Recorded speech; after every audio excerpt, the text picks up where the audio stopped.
Sr. Almirante, Presidente da Academia de Marinha, caro Professor João Freire, distintos académicos, camaradas, senhoras e senhores. Aceitei com agrado o convite que o Professor João Freire me formulou para apresentar este seu novo livro.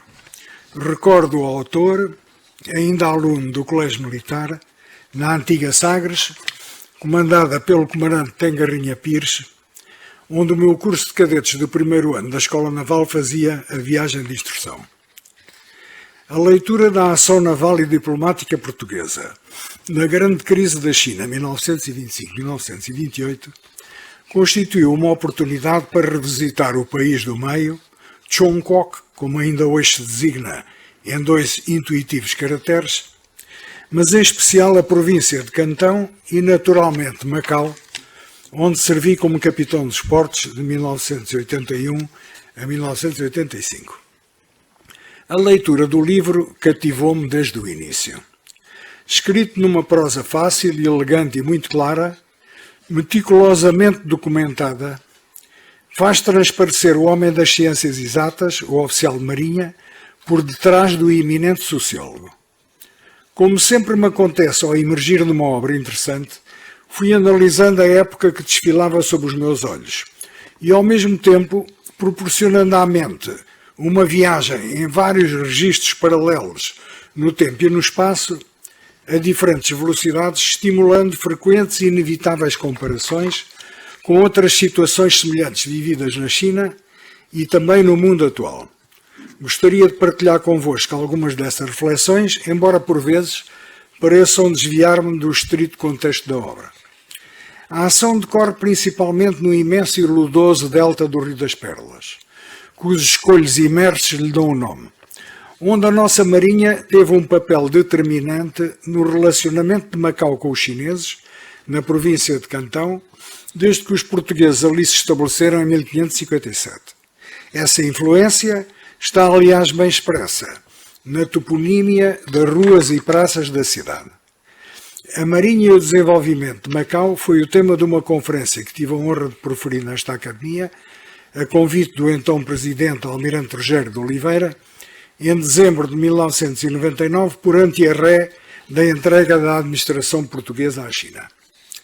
O autor do livro leva o leitor a compreender bem a complexidade da teia de interesses em presença no Extremo Oriente, na sequência das duas guerras do ópio, entre uma China imperial debilitada e as potências navais, que duraram 9 anos, terminando a última no início da segunda metade do século XIX, gerando os profundos agravos sentidos pelo país do meio, que designou por tratados desiguais o de Nanquim, que cedeu a Hong Kong ao Reino Unido, Tientsin, e em 1862 o Tratado de Amizade e Comércio Sino-Português, que viria a ser renegociado em 1928 e ratificado em 1930, e mais tarde alterado.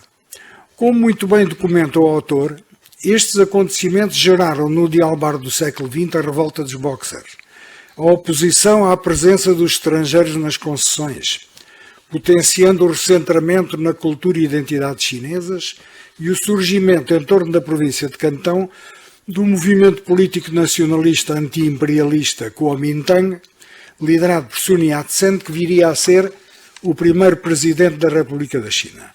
Chegou a residir em Macau, onde a sua casa está preservada. O autor não deixa de referir o importante papel desempenhado pela extinta União Soviética no apoio à instauração do regime comunista na China e em todo o mundo. O livro do professor José Milhazes, Cunhal, Brezhnev e o 25 de Abril, edição revista e aumentada, publicada em abril do corrente ano, pormenoriza o dramático caso português.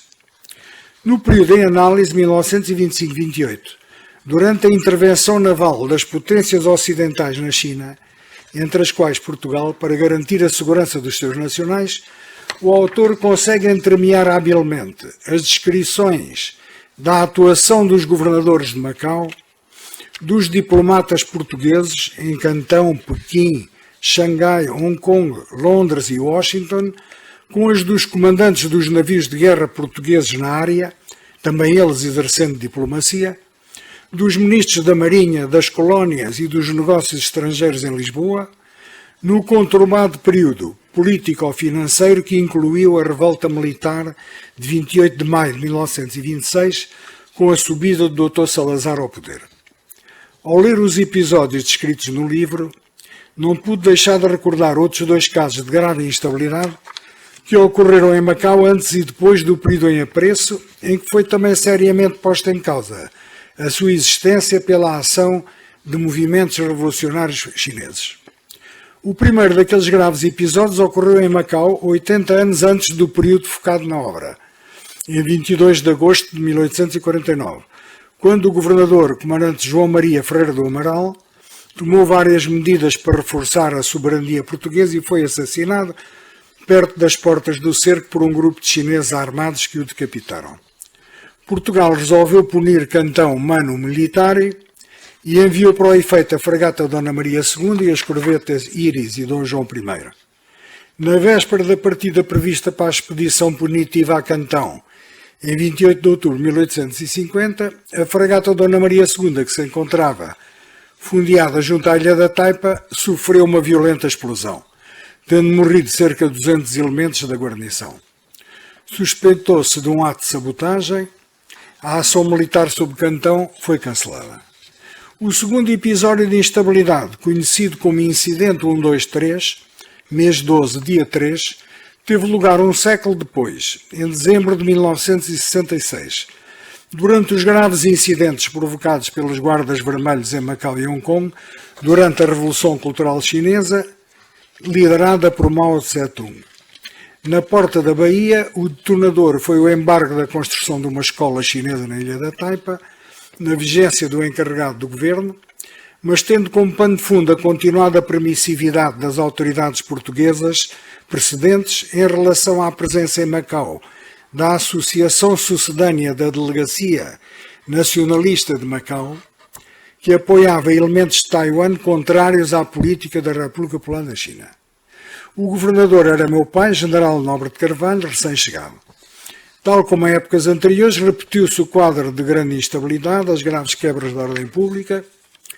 A intervenção das forças militares provocou alguns mortos e feridos entre os manifestantes, resultando pedidos de indemnização e a exigência de um pedido formal de desculpas pelas autoridades chinesas. Pelas autoridades portuguesas, aliás. No final de janeiro do ano seguinte, após negociações de uma fórmula de acordo com a Comissão dos 13 chinesa, o governador, contrariando as instruções entretanto recebidas numa carta do Dr. Salazar, que a minha mãe ainda possui, assinou o documento assumindo a responsabilidade. Após este penoso sacrifício do general, Macau voltou progressivamente ao normal, entrando em período de assinalável progresso até a China assumir a sua administração em 1999. Mas regressando ao livro do professor João Freire, das descrições dos comandantes das unidades navais e do Centro de Aviação Marítima de Macau sobre as suas laboriosas fadigas no período analisado, expressas nos relatórios e nas apreciações elogiosas que receberam, constata-se não só o seu patriotismo e elevado nível intelectual e competência profissional, mas também a excelente compreensão que revelavam da geopolítica e o bom senso e capacidade de liderança que caracterizaram a sua atuação, conseguindo superar as dificuldades de comunicações, a ausência de diretivas superiores precisas, as inclemências do clima, as más condições de alojamento das guarnições a bordo, os tufões, a deficiente cartografia náutica disponível, tufões em águas restritas, a costa baixa e muito recortada, a pouca profundidade dos canais navegáveis, a complexidade e a amplitude das marés, a variação da localização dos baixos devido à mudança de direção de correntes provocada pelo acentuado assoreamento do delta. Vou deter-me ligeiramente sobre os aspectos hidrográficos da área.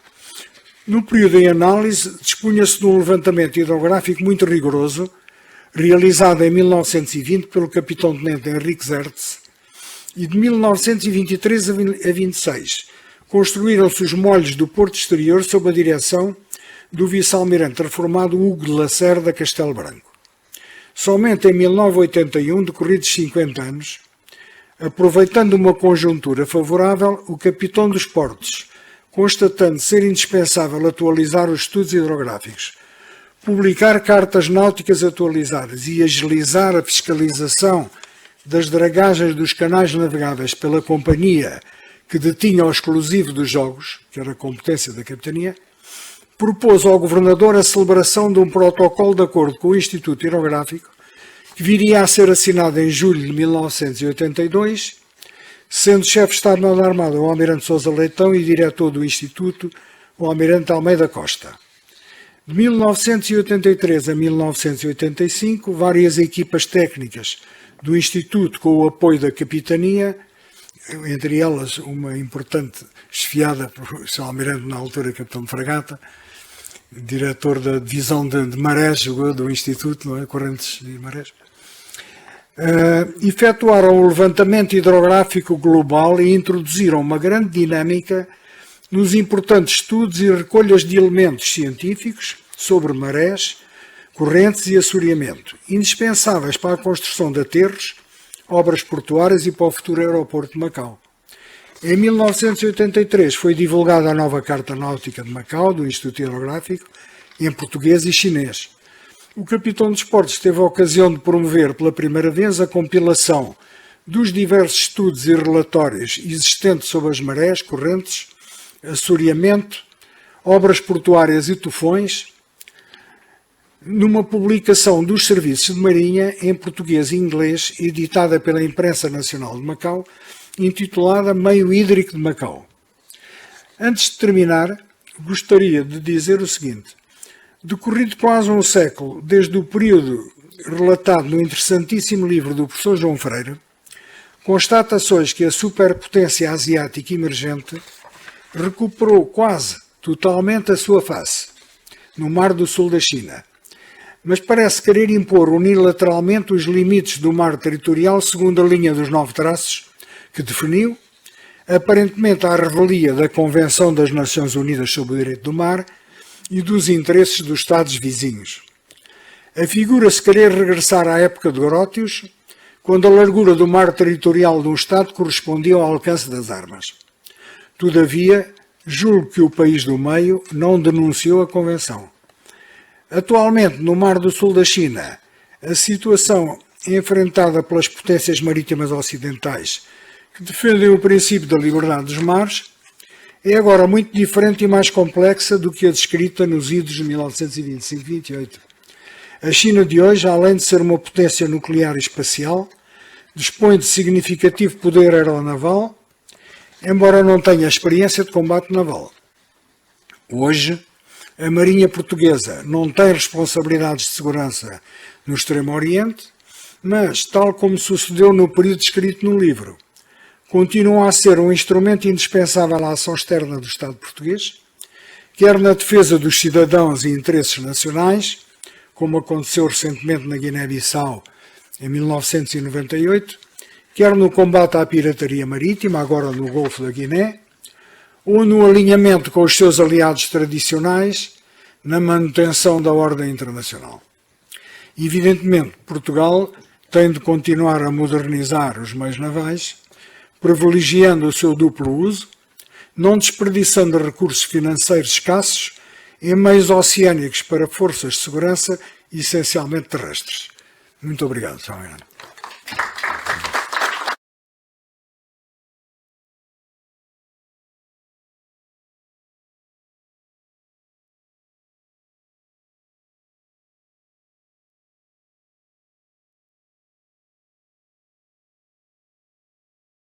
Sr. Almirante Vidal Abreu, Presidente da Academia da Marinha, Professor João Freire, minhas senhoras e meus senhores, é com muito prazer que aceitei este convite para a apresentação do livro do Professor João Freire. Isso basicamente por 3 razões. Uma delas, e a primeira, pela amizade que nos ligam. Uma segunda razão, porque nos últimos anos tenho acompanhado com bastante admiração os trabalhos que o professor João Freire tem publicado.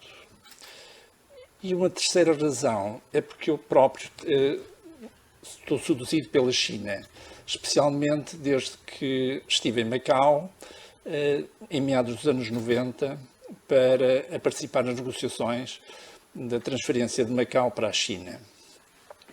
E recordo-me que nessa altura, quando estava em Macau e conversava com um colega chinês, diplomata, num daqueles almoços pessoais, lhe perguntei pela aceitação do Partido Comunista Chinês pela população do país. E ele explicou-me que havia duas coisas que os chineses receavam muito. Uma era a fome e a outra a guerra civil. E que, de alguma forma, o regime lhes dava garantias em relação a esses dois flagelos. Curiosamente, a guerra civil é um assunto central deste livro. E, com efeito, nos anos 20 do século passado, em que ocorre a crise, a China é um país fragmentado. Chefes militares regionais desafiam-se entre si e com o poder em Pequim que está enfraquecido. É o período chamado os Senhores da Guerra.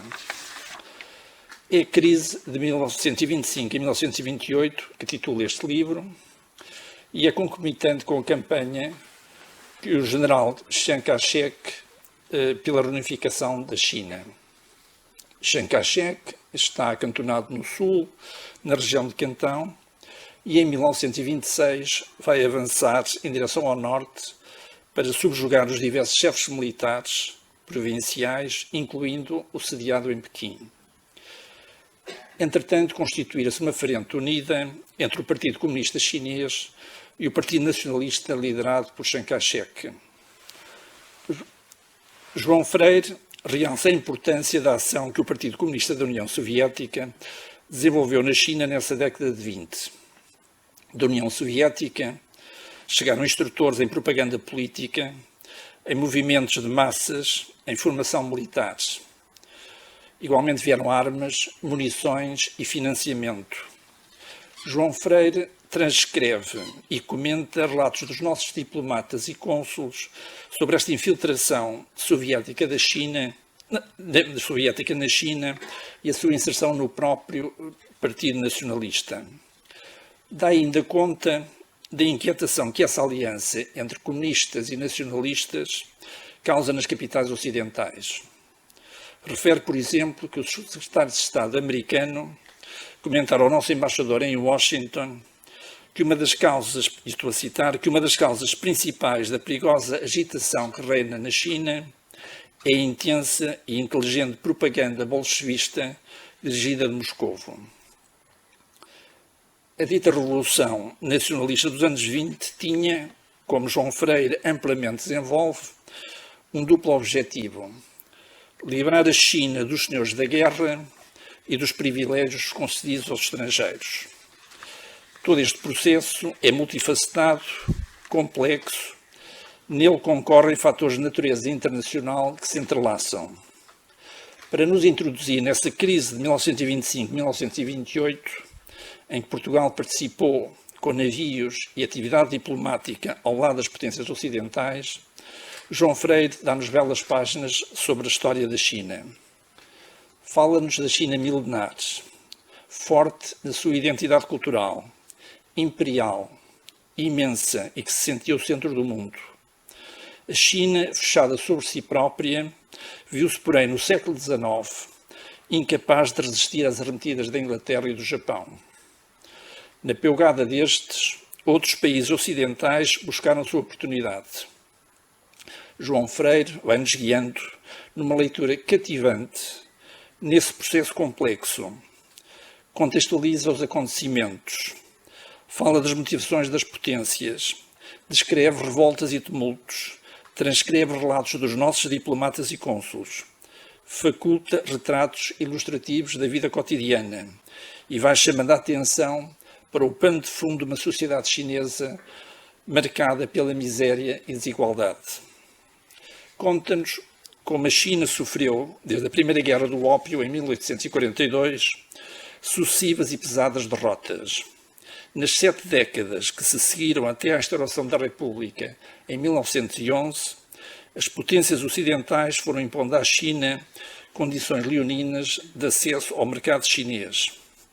Obrigaram-na a fazer concessões territoriais, a pagar pesadas indenizações, colocaram estrangeiros em altos cargos da administração chinesa. Muitas destas condições impostas à China foram incorporadas no que os chineses chamaram os Tratados Desiguais. Nas vésperas da Primeira Grande Guerra, a penetração comercial e política na China é ilustrada pela existência de mais de 40 portos em mãos estrangeiras.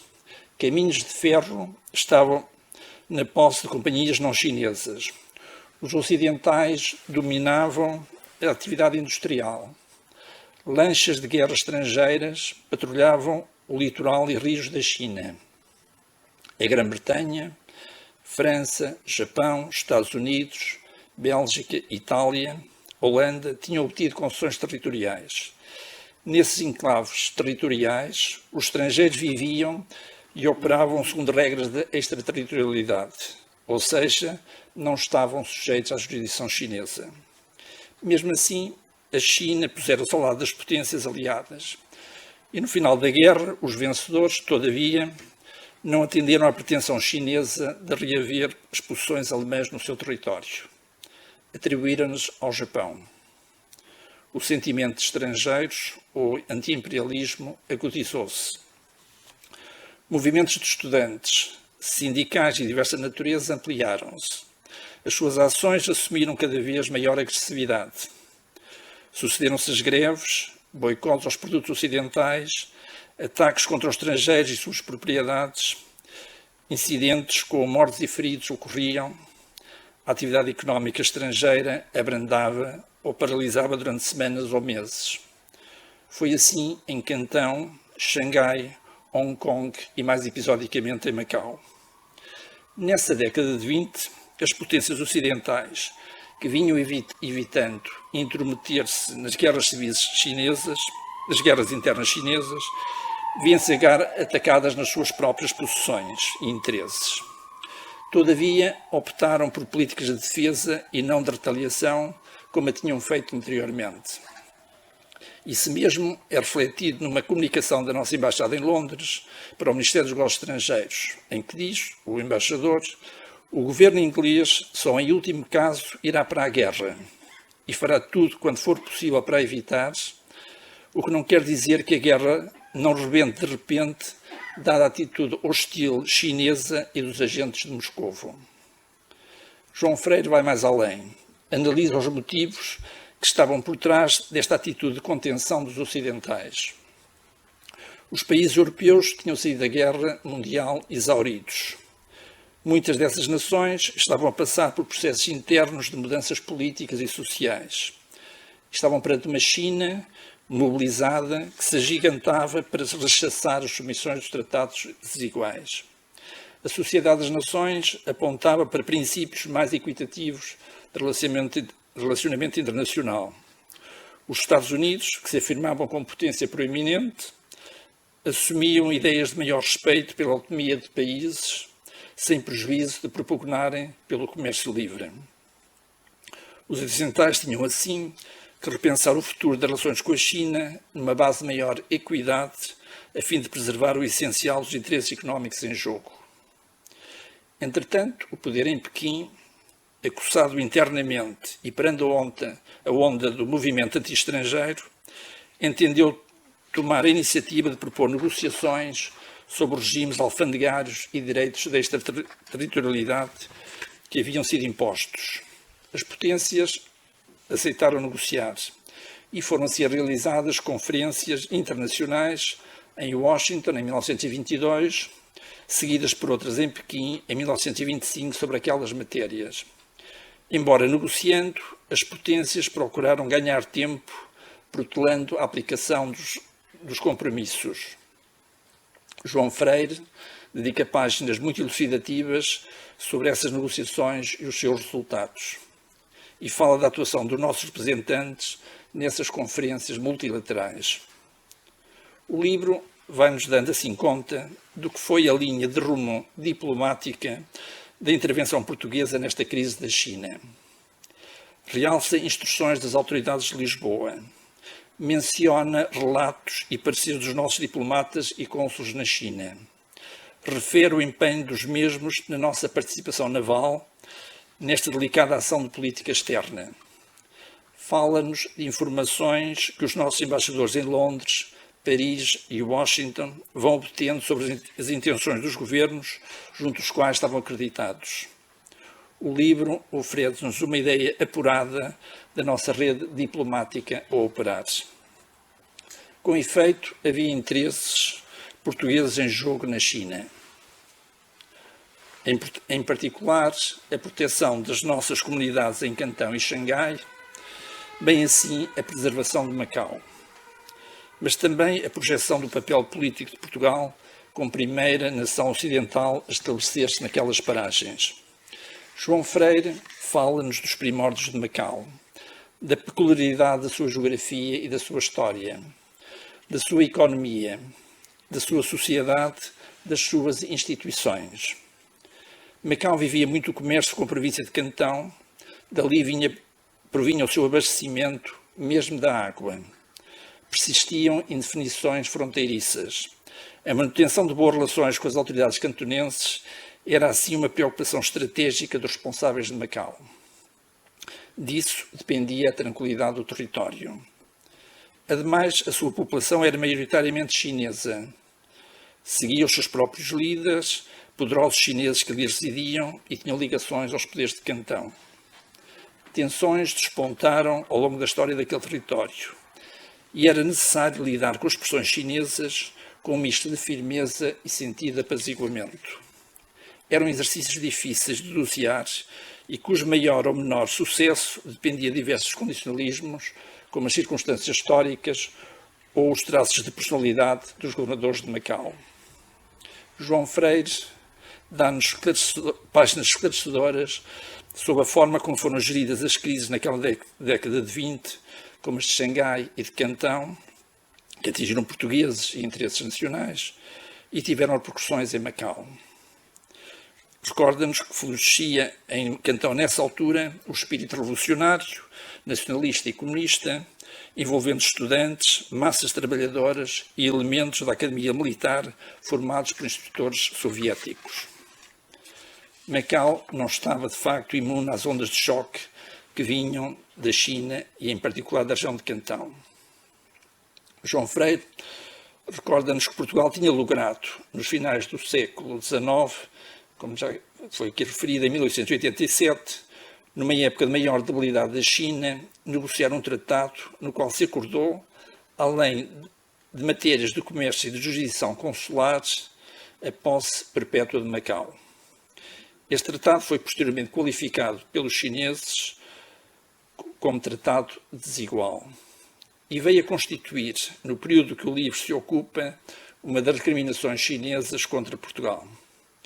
Quando Chiang Kai-shek se tornou o senhor da China unificada em 1928 e, conforme ao seu programa político, impôs às potências a renegociação desses tratados desiguais.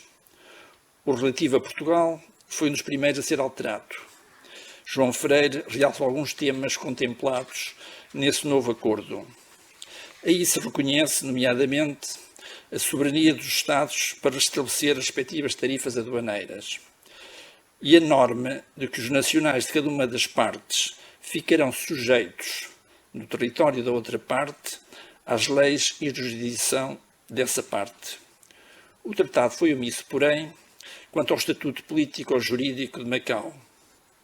Deste modo, com esta omissão, se contornou uma questão que constituía, e cito, uma situação histórica que em devido tempo encontraria a solução. Isto foi a definição que os líderes chineses utilizaram para Macau nos anos 70.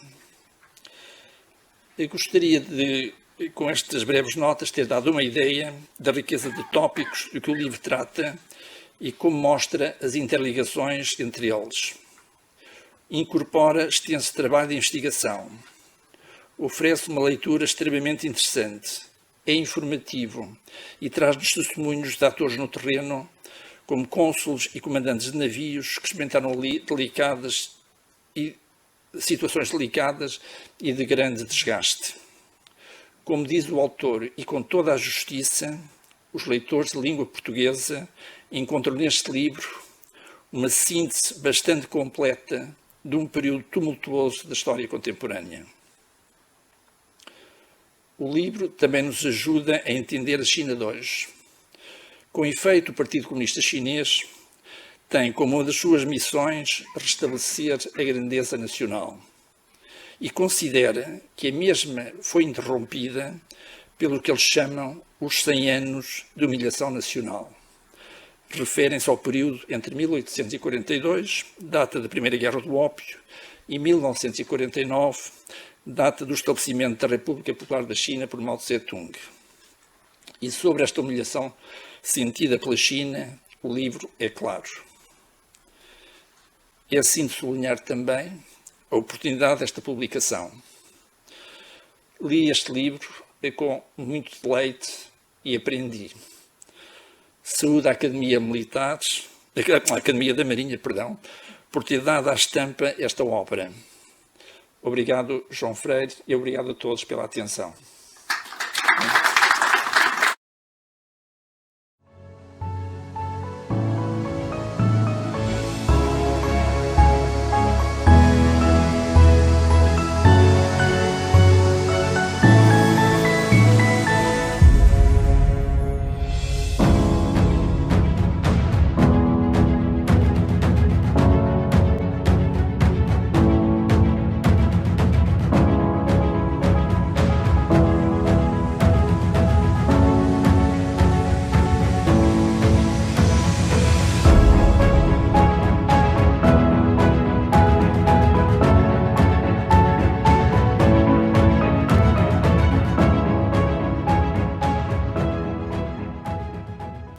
Senhor Presidente, senhoras e senhores, muito obrigado por esta oportunidade e, naturalmente, começo por os agradecimentos que são devidos.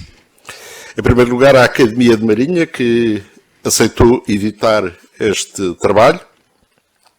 Depois, aos dois apresentadores, o Sr. Almirante João Nobre de Carvalho, que eu acho que escolhi e perdi para fazer a sua intervenção com a maior oportunidade, e o Sr. Embaixador António Jorge Mendes, igualmente também que conhecedor da região em causa, foi certamente uma escolha completamente adequada. Gostaria de agradecer às pessoas presentes. Nestas condições, realmente é quase heroico haver pessoas disponíveis para se concentrarem num espaço como este e para assistir a uma apresentação, uma conferência. E queria recordar os apoios, as ajudas que recebi, que estiveram na base deste livro, nomeadamente o Arquivo Histórico da Biblioteca Central da Marinha, os Serviços de Biblioteca e de Arquivo do Instituto Diplomático, a Sociedade de Geografia. Estes foram os locais onde fui encontrar as fontes fundamentais, mas também ainda o Centro Científico e Cultural de Macau, o Arquivo Histórico Ultramarino, o Arquivo Histórico Militar. E não esqueço as ajudas particulares recebidas de algumas pessoas, como o Comandante Loureiro Barbosa, que sei que não está hoje aqui, ou o Dr. Fernando Chau, lamentando que, infelizmente, o Sr. Embaixador João de Deus Ramos já não tenha podido apreciar este trabalho. Direi apenas algumas notas, suponho que me cabem talvez 5 minutos ou poucas, não é? Algumas notas acerca do livro, não repetir o que já foi enfatizado pelos apresentadores.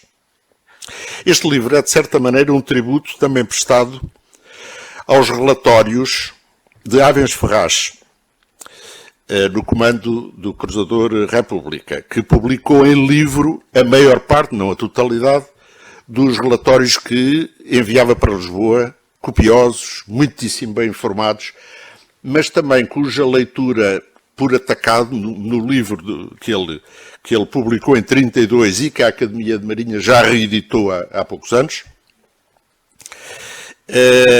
tornam difícil para hoje, a não ser para um especialista, a compreensão, dada a profusão de nomes, de locais, de acontecimentos que ele segue no dia-a-dia, ou na semana a semana, através, sobretudo, da imprensa chinesa ou publicada na China em língua inglesa.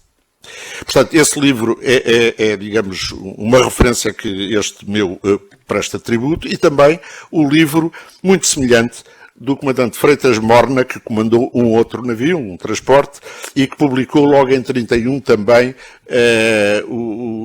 digamos, o seu relatório dessa missão, dessa viagem.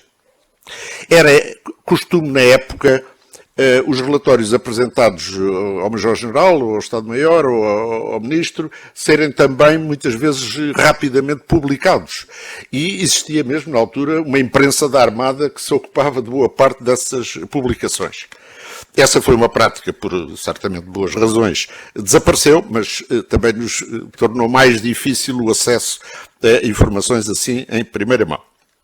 Queria também dizer que é de certa maneira tributário de uma conferência que o comandante Servães Rodrigues aqui fez praticamente há um ano, à qual eu não pude assistir, já não me lembro por que razão ponderosa, mas gostaria também de o manifestar. Ou seja, isto são informações que já estão disponíveis e que, nomeadamente quanto ao papel dos navios que estiveram no Extremo Oriente nesses anos, já são relativamente conhecidos.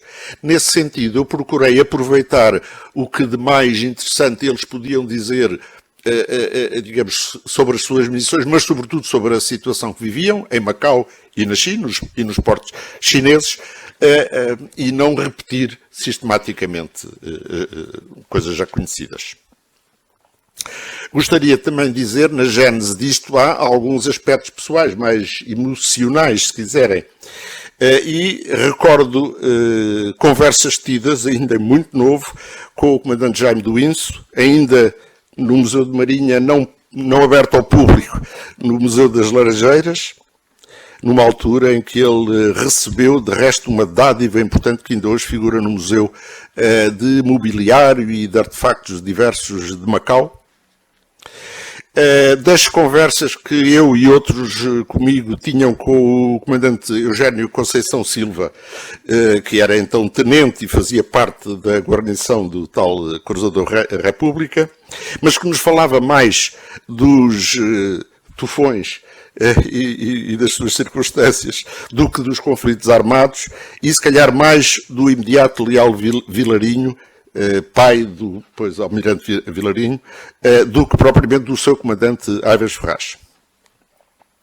Ele, portanto, foi um dos tenentes do República, como foram também Albano de Oliveira, que veio a ser governador de Macau e que entendia o idioma cantonês, suponho eu, ou Frederico Cruz, que eu também tive a oportunidade de conhecer e conversar com ele em Angola. De forma idêntica, outros tenentes se distinguiram e alguns relataram essa experiência. Estou-me a lembrar do caso de Gabriel Prior, que veio a ser depois comandante da Força Naval no Estado da Índia, nos anos 50.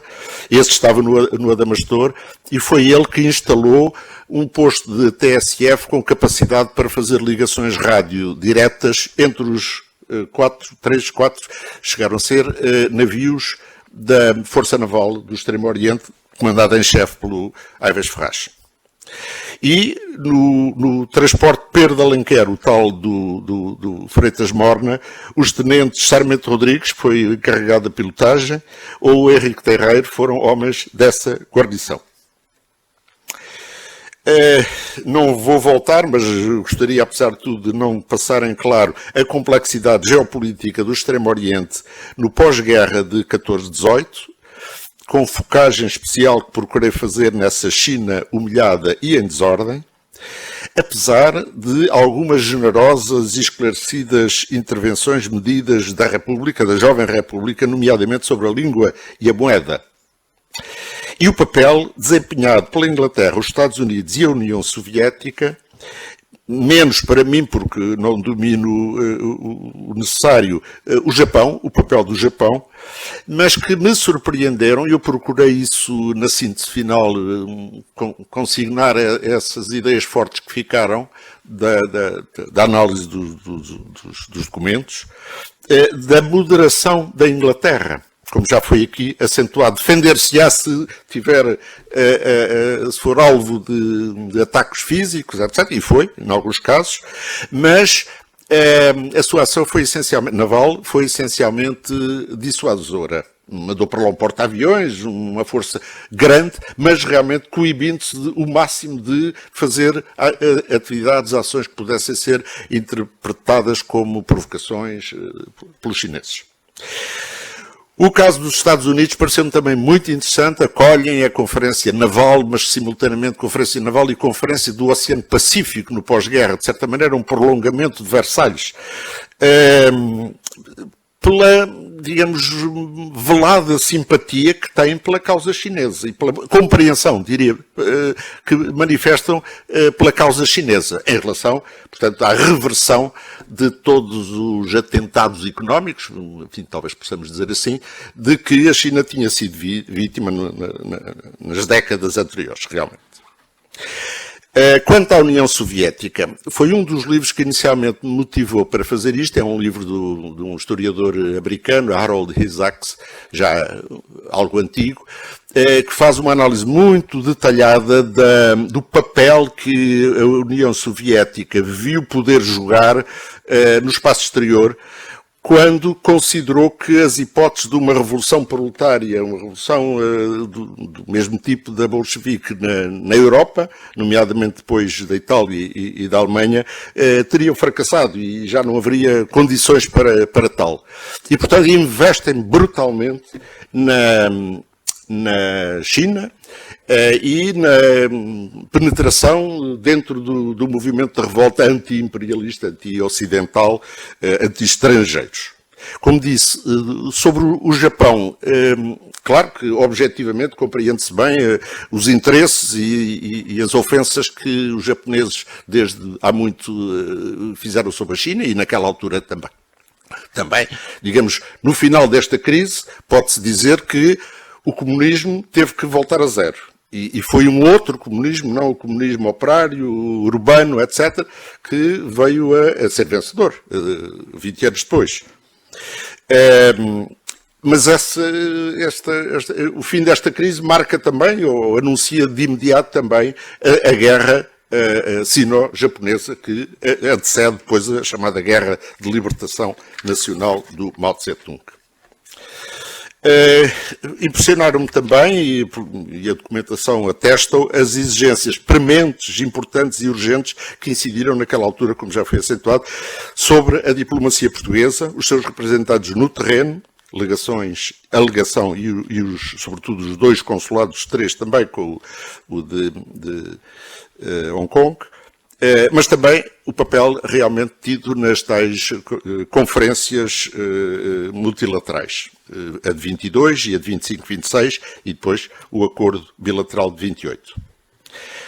Com este livro também julgo que dou um pequeno contributo adicional para a história da Marinha em Macau, muito pontual, digamos, ao livro do comandante Adelino Rodrigues da Costa, que tem outra ambição e outro cobre uma matéria muito mais vasta, e os homens, as missões e os temporais, e ainda a tal saga da construção do Porto Artificial de Macau, onde me sensibilizou bastante as sucessivas solicitações que caíram sobre a cabeça, sobre a pessoa do almirante Hugo de Lacerda, já aposentado, está a dirigir as obras do Porto, etc.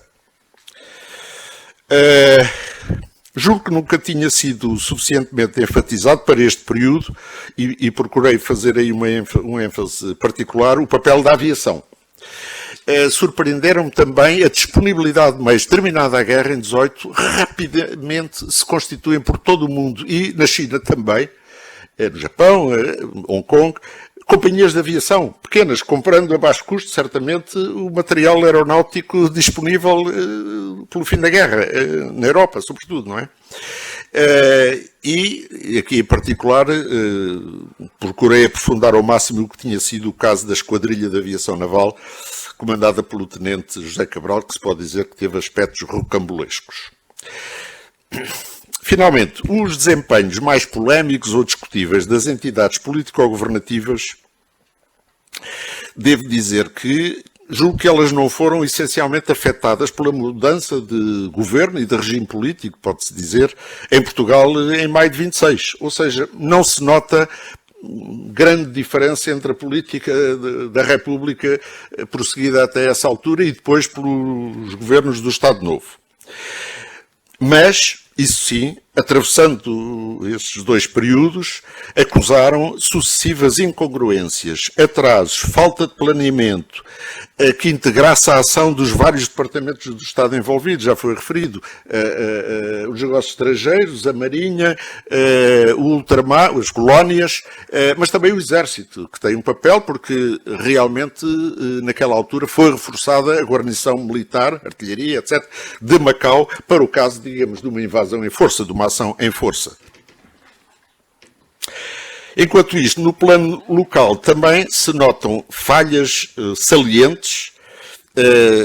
Leiam-se, por exemplo, as acusações de uns contra outros, inclusive o próprio almirante, comandante Aivas Ferraz o faz, de certa maneira, mas sobretudo do cônsul de Cantão em relação aos a vários dos governadores de Macau, sobretudo o Joaquim Augusto dos Santos, que é um homem do quadro ultramarino e que tem um papel simultaneamente, provavelmente, muito integrado com certos interesses económicos e sociais de Macau, mas também pusilânime, talvez, em várias situações. Contudo, para uma análise mais aprofundada dos desempenhos destas entidades oficiais, era preciso outro tipo de análise.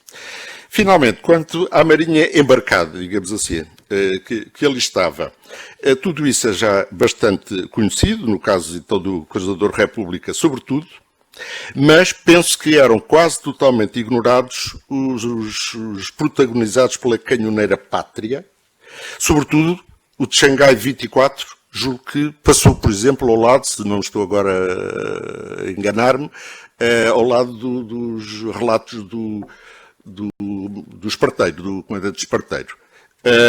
E, no entanto, há já aí uma primeira intervenção em 24, em Cantão, com desembarque de forças, com relações apuradas com o cônsul e com o clube português. Há um clube português, há muita atividade económica, quer em Cantão, quer em Xangai também.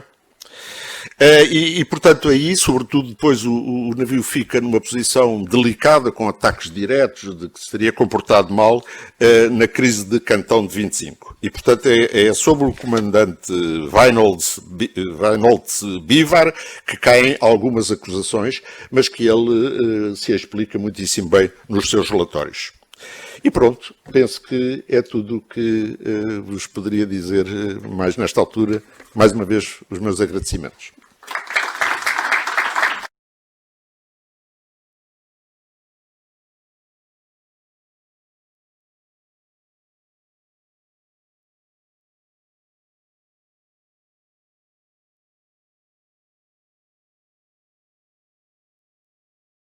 Senhor Almirante Presidente da Academia de Marinha, Senhor Dr. Vítor Rodrigues, Senhor Embaixador, ilustres confrades, minhas senhoras, meus senhores. Inquestionavelmente, a primeira travessia aérea do Atlântico Sul, realizada por Gago Coutinho e Sacadura Cabral em 1922, constitui um dos maiores acontecimentos da nossa história no século XX.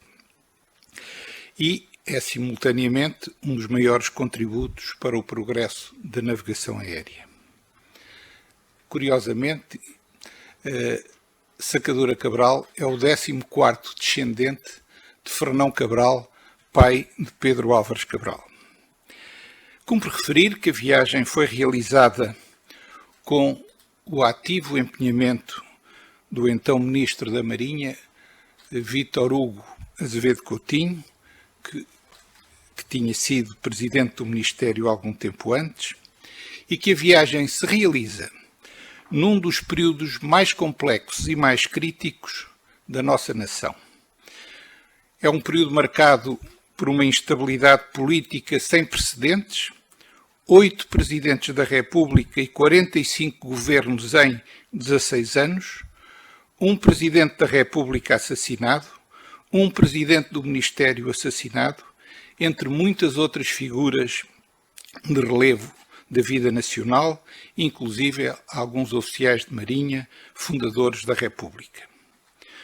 O ambiente anárquico que se vivia pode espelhar-se num assalto feito à Escola de Guerra, atual Academia Militar, levado a cabo por civis e marinheiros que assassinaram a sangue frio o oficial de dia e um cadete que tentaram dialogar com os assaltantes depois do comandante da escola ter dado ordem para ninguém disparar sobre os mesmos. Os episódios que seguiram são realmente indescritíveis. Para além da instabilidade política, há que mencionar as consequências em perdas humanas e materiais resultantes da participação de Portugal na Primeira Guerra Mundial, em 3 teatros de guerra, na Flandres, em Angola e em Moçambique, e também alguma parte no mar, e também pelo desgaste da população com uma imigração que se ultrapassou, desgaste demográfico com uma imigração que ultrapassou 500 mil de pessoas. A que acresceram ainda 2 pandemias consecutivas. A febre exantemática em 1918 e logo no começo em 19 a pneumónica que mataram ou que deixaram 60 mil mortos no país. Tudo isto naturalmente conduziu o país a um estado de pobreza generalizado. É este o contexto em que se vai realizar a viagem de Gago Coutinho e de Sacadura Cabral, e a viagem é, na realidade, um êxito. E sendo um êxito, representou um bálsamo para a nação, levantou o seu moral, aproximou-nos muitíssimo do Brasil e dos olhares das outras nações. É este o tema, a viagem, da obra que hoje é publicada sob a égide da Academia e que integra a compilação de um conjunto de qualificados trabalhos de investigação e observação direta de um ilustre membro desta Academia, o capitão de mar e guerra, José Manuel Malhão Pereira, com um brilhante currículo e com uma distintíssima folha de serviços que tivemos a oportunidade de acabar de discutir. O trabalho está essencialmente orientado para a ótica científica da viagem, na generalidade, o aspecto menos acessível e, consequentemente, menos conhecido. O trabalho inclui também uma intervenção feita em 2012 no planetário Calouste Gulbenkian, por ocasião da tardia, mas honrosa inscrição do relatório desta viagem no Registro Internacional da Memória do Mundo, instituído pela Unesco em 1992, sendo um dos 7 documentos nacionais que nela estão inscritos, incluindo o Tratado de Tordesilhas, o roteiro da viagem de Vasco da Gama e a Carta de Pero Vaz de Caminha. Isto para citar apenas os que estão ligados ao mar. Inserem-se também 2 estudos, apresentados um no Instituto Hidrográfico em 2008 e outro nesta Academia em 2012, sobre o papel de Gago Coutinho na história náutica e nas navegações de alto mar. O trabalho conclui com um reporte das experiências realizadas a bordo do navio Escola Sagres, no ano 2000, por ocasião da viagem realizada para comemoração dos 500 anos do descobrimento do Brasil e da viagem de Pedro Álvares Cabral. Relatório, à época, apresentado ao ilustre presidente desta Academia, o Sr. Almirante Rogério de Oliveira. As experiências relatadas complementam outras anteriores, em parte realizadas com os instrumentos náuticos utilizados no período dos descobrimentos. Esta obra, que honra o seu autor, a Academia e a Marinha, constitui um importante contributo e divulgação da parte científica subjacente à preparação e concretização da travessia aérea do Atlântico Sul, num percurso de 4.500 milhas náuticas, utilizando pela primeira vez um sextante adaptado à navegação aérea através da criação de um horizonte artificial e pela utilização de um corretor de rumos. As diversas viagens realizadas no Atlântico Norte, no período que medeia entre 1919 e 1922, estão descritas e comentadas brevemente no trabalho, sendo as de pilotos americanos, de navegadores americanos, a de um australiano que levou a bordo um navegador inglês e as conhecidas viagens de John Alcock e Arthur Brown.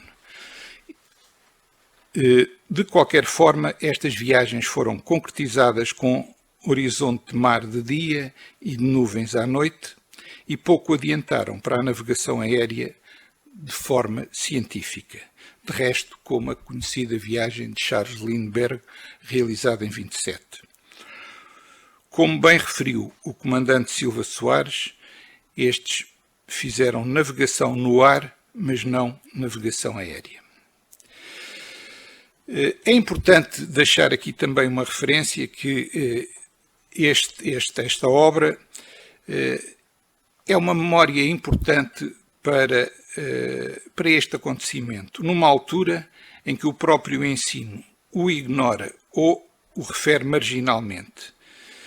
E também se mostra conveniente que possa ser publicado em língua inglesa, pois para os anglo-saxónicos aquilo que não está publicado em língua inglesa não existe.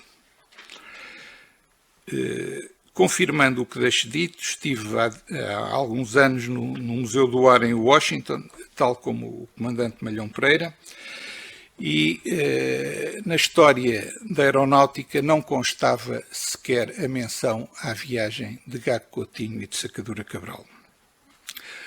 Depois de algumas diligências junto dos nossos diplomatas, foi possível corrigir este facto, ainda que a reparação se mostre diminuta e, de certo modo, imperceptível para o visitante.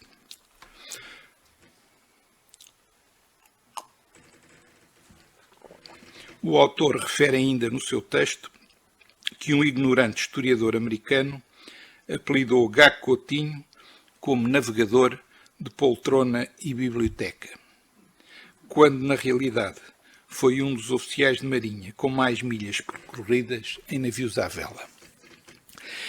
É, porém, justo registar também que alguns autores de língua inglesa se têm referido elogiosamente a estes pontos, entre os quais o diretor da Biblioteca do Congresso dos Estados Unidos, Daniel Burstein, que dedicou um capítulo às navegações dos portugueses, um luso-americano já falecido, professor de Harvard, Francis Millet Rogers, e também o astronauta John Glenn, que em 1969 comparou as viagens interplanetárias ou as viagens espaciais americanas com a época dos descobrimentos portugueses.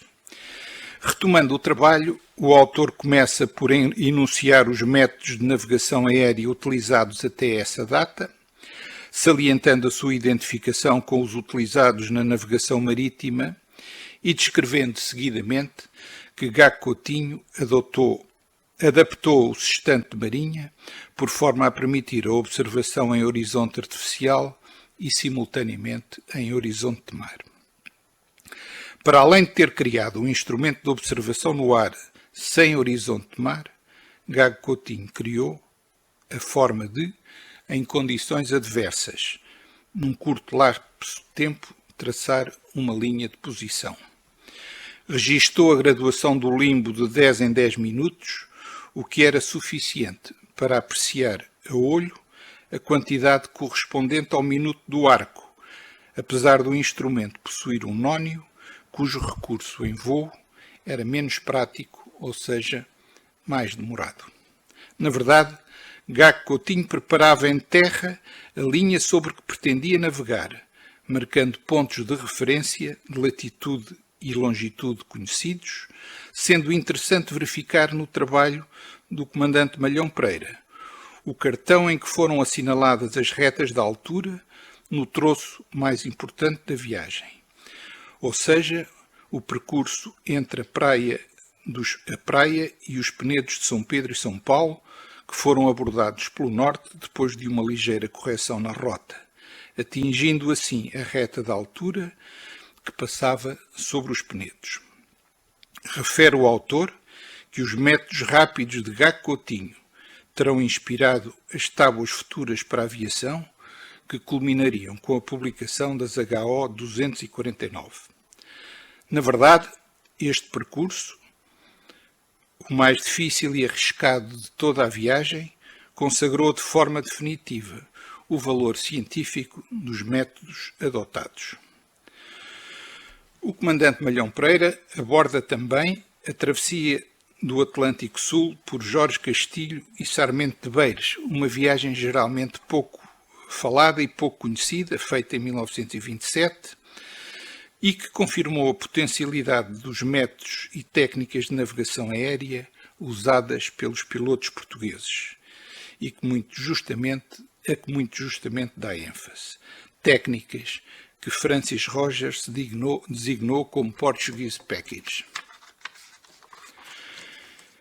Na segunda parte, o autor explana a vida e a obra de Gago Coutinho numa apresentação que fez em 2008 no Instituto Hidrográfico, descrevendo a sua longa carreira como oficial de marinha, com mais de 30 mil milhas navegadas no Atlântico Sul, e a sua atividade como geógrafo, que demarcou mais de 2.000 quilómetros de fronteiras no norte de Angola, Moçambique e Timor, e realizou mais de 800 quilómetros de triangulação geodésica em São Tomé e Príncipe, referindo que nessa sua atividade percorreu mais de 5.200 quilómetros a pé.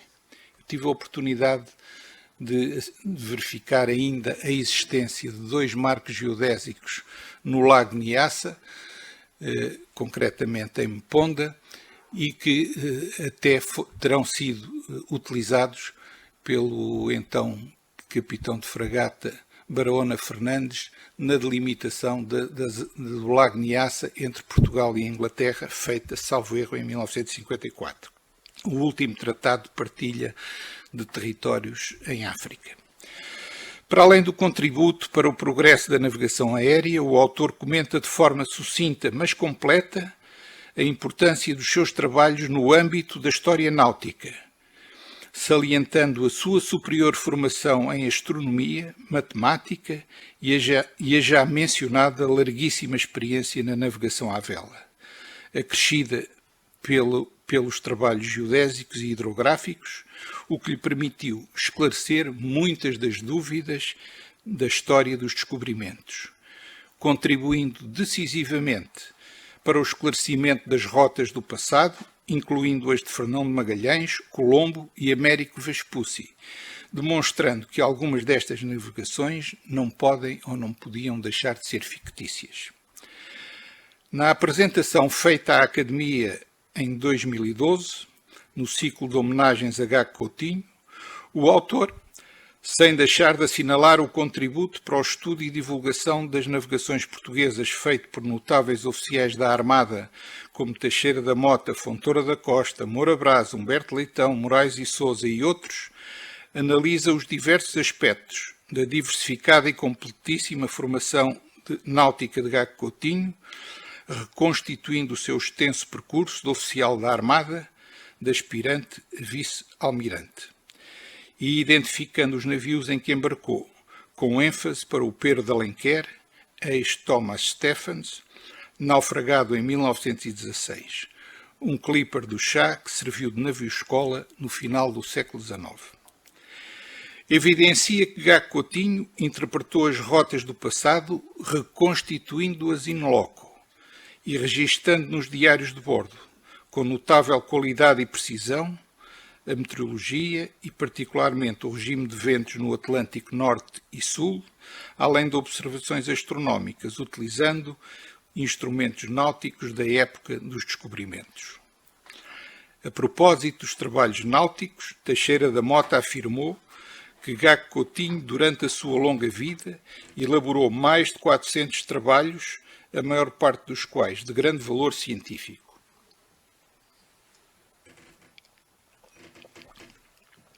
Sendo impossível mencionar todos, o autor refere um estudo minucioso da derrota de Vasco da Gama no Atlântico Sul, a viagem de Pedro Álvares Cabral, a prioridade no descobrimento da Austrália pelos portugueses, tese que, além do falecido comandante António Cardoso, recentes historiadores australianos, os professores McIntyre, Geoffrey Blaney e Ellen Wallis, têm aprofundado e divulgado. E faz a demonstração da volta dos Açores e do Cabo e explicita as condicionantes do Tratado de Tordesilhas, além do contributo português para o descobrimento da América do Norte. O trabalho do capitão de mar e guerra Malhão Pereira conclui com a apresentação de um relatório que dirigiu ao então presidente desta Academia, Almirante Rogério de Oliveira, contendo as observações e experiências feitas a bordo do navio Escola Sagres, navio que pouco antes comandara, durante a viagem ao Brasil no ano 2000, conforme já referido, observações e experiências em grande parte feitas com instrumentos náuticos da época dos descobrimentos, designadamente astrolábio e quadrante, armilha náutica, instrumentos de sombras, a poma, quadrante e também a quadrante da mediclina angular, a visibilidade da polar, longitude por cronómetro, horizonte artificial e ventos e correntes. Homenageando Gago Coutinho, o autor transcreve uma passagem das suas palavras na despedida aos povos do ultramar. Viajei de Machila na Zambésia, atravessei a pé as estradas de areia de Marraquém e de Alenquanza, subi aos altos de Timor e de Angónia, como ao pico de São Tomé, ouvi ao longe troar a grande catarata de Elala e o trombetear dos elefantes no banho. Por entre as ilhas de Cabo Verde, naveguei à vela, a vapor e de avião. Ao concluir, cumpre-me felicitar o capitão de mar e guerra Malhão Pereira por mais este seu brilhante contributo para o conhecimento e divulgação desta página marcante da nossa história, a qual mais uma vez demonstra que, inequivocamente, a nação se engrandece sempre que se volta para o mar.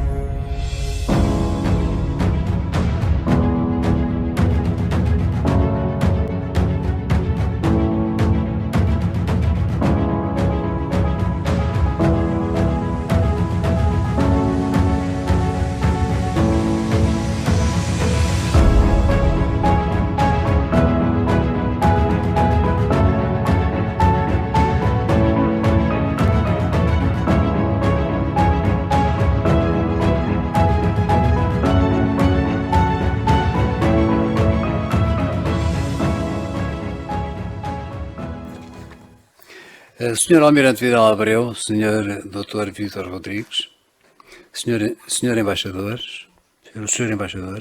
Srs. Oficiais Generais, amigo João Freire, confrades académicos, minhas senhoras e meus senhores. No passado ano 2019, a Academia de Marinha, a Sociedade de Geografia e a Comissão Cultural de Marinha realizaram uma sessão conjunta comemorando os 150 anos do nascimento e os 60 da morte de Gago Coutinho. Foi na ocasião apresentada por Rui Costa Pinto, que infelizmente já não está entre nós, uma comunicação com o título Novas Revelações da Vida do Almirante Gago Coutinho. Também o Museu de Marinha promoveu uma exposição sobre o mesmo tema que está ainda em exibição. Entretanto, em 2009, comemoraram-se os 50 anos da data da sua morte e os 90 do seu nascimento. Nessas comemorações, muitas instituições se envolveram, nomeadamente a Academia de Marinha, o Instituto Hidrográfico, o Instituto Camões e a Embaixada em São Tomé e Príncipe, o Instituto de Cultura Europeia e Atlântica, o Planetário Gulbenkian e o Clube Militar Naval. Tive a oportunidade de colaborar com estas entidades e o pequeno volume cujo conteúdo foi tão sabiamente apresentado pelo confrade Ares Romão contém uma pequena parte dessa colaboração.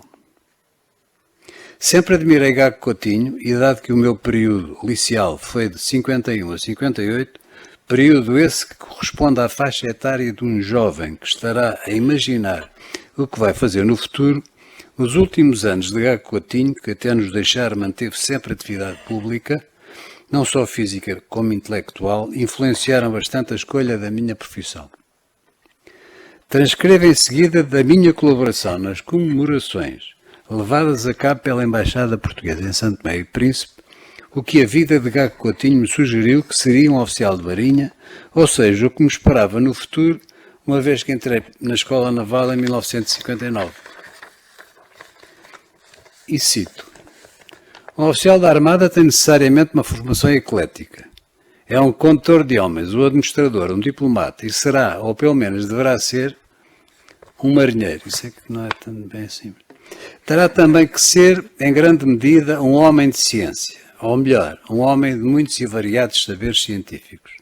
Nesta área são inclusivamente fornecidas ferramentas que lhe permitirão alargar o seu conhecimento muito para além do que seria necessário para a execução do serviço naval.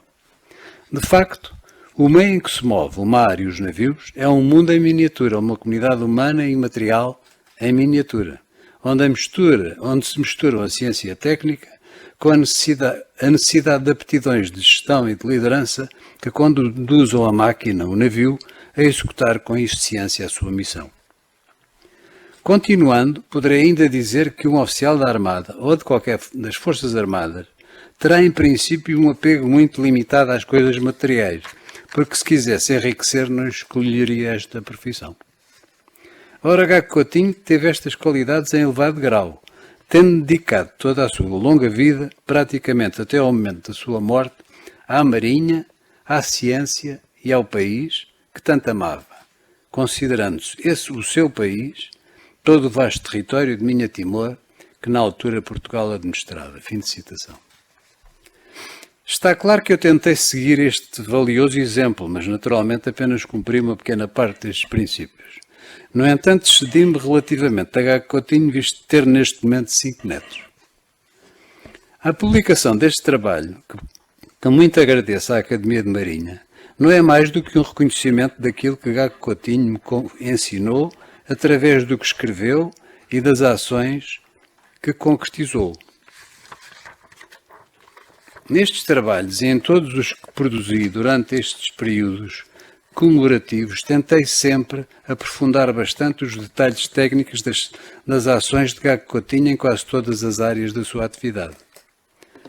Também transparência em todos os referidos trabalhos a grande admiração que tenho por este grande português. Mesmo recentemente, em trabalho coordenado pelo nosso amigo e camarada António Freire, e ao ter ficado encarregue de comentar a ação da Sagres e a necessidade de navios-escolas à vela, trabalho já publicado, é notório este facto. Essa admiração levou-me, durante a preparação dos meus trabalhos, a tentar compreender com mais profundidade o seu caráter, a localizar e interpretar muita bibliografia não referida anteriormente, a estudar em detalhe a simplificação das técnicas de navegação aérea utilizadas.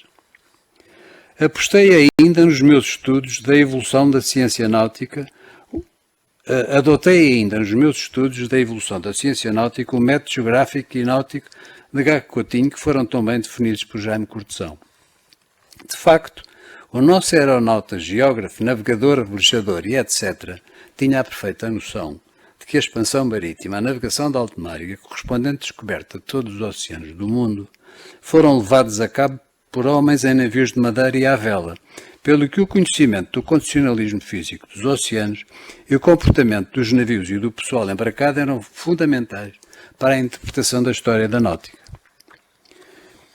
A apresentação do Dr. Arrês Romão foi de tal modo elucidativa do conteúdo destes trabalhos que torna desnecessário maior desenvolvimento sobre o assunto. Contudo, gostava apenas de chamar a atenção para pelo menos para alguns factos que resultaram das minhas investigações.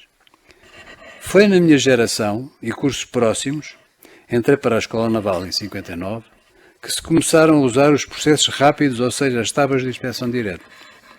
Mas o comandante Cirne de Castro não deixou de nos obrigar, e ele não está cá, que eu queria protestar, mas ele não está, pois não.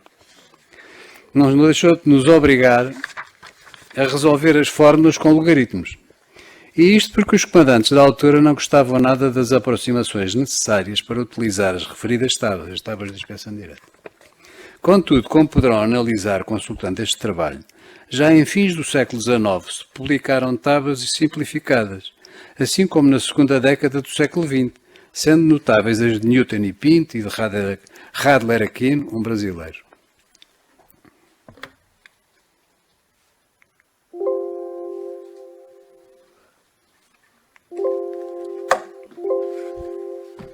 Plim, plim, é ao contrário. É assim, não é? Isto é apenas um exemplo de algumas das tábuas que se fizeram. E, além disso, Gago Coutinho muito terá contribuído para a referida simplificação. Note-se também que Francisco Penteado publicou tábuas usando os métodos de Aquino e de Newton, e o mesmo acontecendo com Fonteiro da Costa. Isto, portanto, cerca de 40 anos antes de nós entrarmos para a Escola Naval. Muito mais haveria a comentar, mas uma consulta ao livro que está ou vai estar nas vossas mãos, antecedida de uma recapitulação dos vossos conhecimentos de trigonometria plana e esférica, esclarecerá todas as vossas dúvidas e demonstrará que no nosso país tivemos cidadãos de grande qualidade. E não desanimemos, porque também atualmente os temos. Estão, algo escondidos. Antes de terminar, quero agradecer à Academia de Marinha e ao nosso digno Presidente a publicação deste trabalho, na elaboração do qual muito se empenhou o nosso Secretário-Geral, a quem também agradeço a permanente militância e ainda ao quase mestre Santos Maia, que não sei se está aqui. Agradeço também como membro da Academia a permanente disponibilidade do Dr. Arrês Romão, que amavelmente me deu a honra de apresentar este meu livro. E também por ter sido e continuado a ser, através da Lusitânia e de si próprio agora, um permanente mecenas da nossa instituição. E ainda por ter contribuído para a divulgação da nossa história, atualmente tão maltratada. São notáveis as suas publicações, incluindo as do relatório anual da Lusitânia.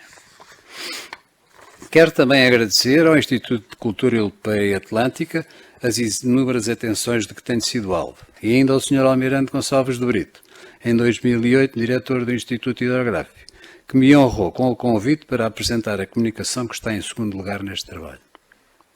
Também a Embaixada de Portugal em Santo Tomé e Príncipe, que me convidou para apresentar uma comunicação no Instituto Camões,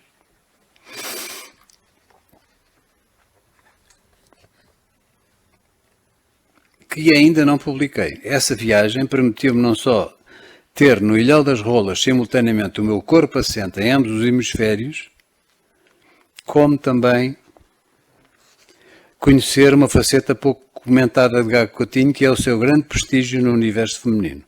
Ali não sou propriamente eu que tenho o Equador, mas aquele moço que foi o nosso guia e eu estou lá atrás. Mas este monumento está lá em São Tomé e Príncipe. Veja-se na imagem o convite de homenagem da colónia ao nosso almirante. Portanto, eu agora estou a referir-me a uma outra faceta pouco comentada de Gago Coutinho, que é o seu grande prestígio no universo feminino. Veja-se nas imagens o convite de homenagem da colónia de São Tomé ao nosso almirante, a emenda do banquete à direita, e uma fotografia do grupo constituída pelas elegantes senhoras que nele participaram. Como vêem, Senhor Gacotinho, eu não sei se ele jantou com as senhoras 100 homens, como é que foi? Foi qualquer coisa assim no género. Quero também agradecer ao Sr. Almirante Rogério de Oliveira, que aceitou o meu pedido para embarcar na Sagres em 2000, para complementar as minhas experiências com métodos e instrumentos antigos de navegação, pedido que foi imediatamente aceito pelo então chefe de Estado-Maior da Armada, o nosso saudoso Almirante Vieira Matias. E termino transcrevendo parte de uma pungente despedida de Gago Coutinho aos povos do ex-ultramar. Vivendo assim, sempre em viagens à aventura, tomei íntimo contacto com aqueles colonos espalhados pelo interior, entregues ao próprio esforço, sem poder contar com a proteção das autoridades. E foi assim que tive a ocasião de os apreciar. Mas eu não podia trabalhar sozinho. Ia acompanhado de muitos pertinhos. Esta frase é politicamente incorreta, mas é o que estava lá. Em Timor dos Timores. Neles confiei como confiava nos meus raros companheiros brancos. As minhas armas de caça e defesa eles as traziam. Nunca se serviram delas contra mim. Foi nessa demorada convivência, pois, que perdi preconceitos sobre a superioridade da cor da pele. É tanto dos homens brancos como dos homens de cor que depende o futuro das colónias. Adeus, pois, talvez para sempre, areias do Zambeze, onde os lagartos se coram ao sol, como mulheres louras nas praias do Lido. Adeus, montes e corais de Moçambique, adeus, monções. Enfim, grato mato da África, o mais provável é que não nos tornemos a ver. Adeus, pois, para sempre, cargas e carregadores. Adeus, pretos que me levastes à água a altos montes com a mesma fidelidade com que lá ficáveis isolados a apontar-me os heliógrafos. Adeus, África Oriental, adeus, pangaios, que tanto me sugeriste as caravelas. Adeus, ares e mares do Oceano Índico, que tão alegremente me queimaram a mocidade. Fim de citação. Muito obrigado.